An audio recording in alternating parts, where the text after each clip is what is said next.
పార్టీల్లో పదవుల నియామకం తెలుగు తమ్ముళ్లకు ఆగ్రహం తెప్పించిందా? లోక్సభ నియోజకవర్గాల పార్టీ అధ్యక్షుల జాబితాపై జిల్లాల్లో అసంతృప్తులు భగ్గుమన్నారా? జాబితాను మారుస్తారా? టీడీపీ అధినాయకత్వం అసలేం చేయబోతోంది?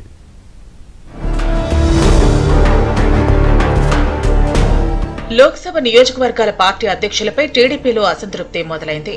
ఆయా నియోజకవర్గాల పార్టీ అధ్యక్షులు, ప్రధాన కార్యదర్శుల నియామకంపై మీడియాలో వచ్చిన జాబితాపై సీనియర్ ఎమ్మెల్యేలు, ఇతర పార్టీ నేతల నుంచి వ్యతిరేకత వ్యక్తమవుతోంది.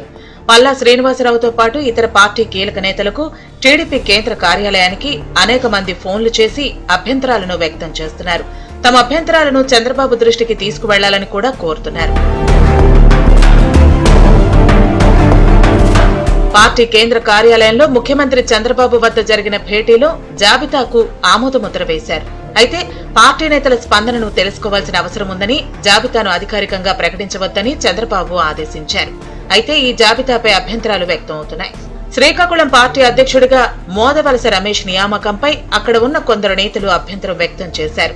అదేవిధంగా విజయనగరం జిల్లా అధ్యక్షుడిగా కిమిడి నాగార్జున నియామకంపై 3 ఎమ్మెల్యేలు అభ్యంతరం వ్యక్తం చేయడంతో ముఖ్యమంత్రితో పాటు త్రిసభ్య కమిటీ నిర్ణయం తీసుకుందని పల్లా చెప్పినట్లు తెలిసింది. అనకాపల్లి అధ్యక్షుడు కొట్నే బాలాజీ నియామకంపై ఓ సీనియర్ నేతతో పాటు కొందరు ఎమ్మెల్యేలు కూడా అభ్యంతరం వ్యక్తం చేశారు. అనకాపల్లిలో కూడా పార్టీకి సంబంధించిన కొందరు నేతలు తమ అభ్యంతరాలను లిఖితపూర్వకంగా పార్టీ కేంద్ర కార్యాలయానికి పంపినట్లు తెలిసింది. అనంతపురం జిల్లా పార్టీ అధ్యక్షుడిగా నియమితులైన కాలువ శ్రీనివాసులు తాను ఆ పదవి నిర్వహించలేనని ఏకంగా పల్లా శ్రీనివాసరావుకు స్పష్టంగా చెప్పారు.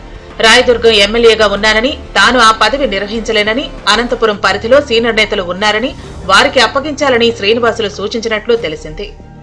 చిత్తూరు పార్టీ అధ్యక్షుడిగా షణ్ముగరెడ్డి నియామకంపై కూడా అభ్యంతరాలు వచ్చాయి. పార్టీ లోక్సభ నియోజకవర్గ ప్రధాన కార్యదర్శుల నియామకంపై కూడా మరికొందరు అభ్యంతరాలు వ్యక్తం చేశారు.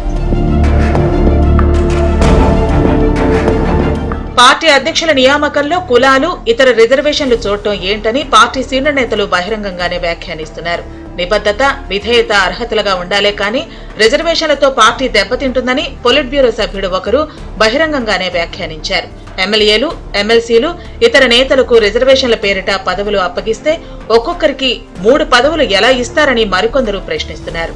అధినాయకత్వం పునరాలోచన చేయకపోతే భవిష్యత్తులో ఎదురయ్యే ఇబ్బందులను పార్టీయే ఎదుర్కోవాల్సి వస్తుందని కూడా సీనియర్ నేతలు అంటున్నారు.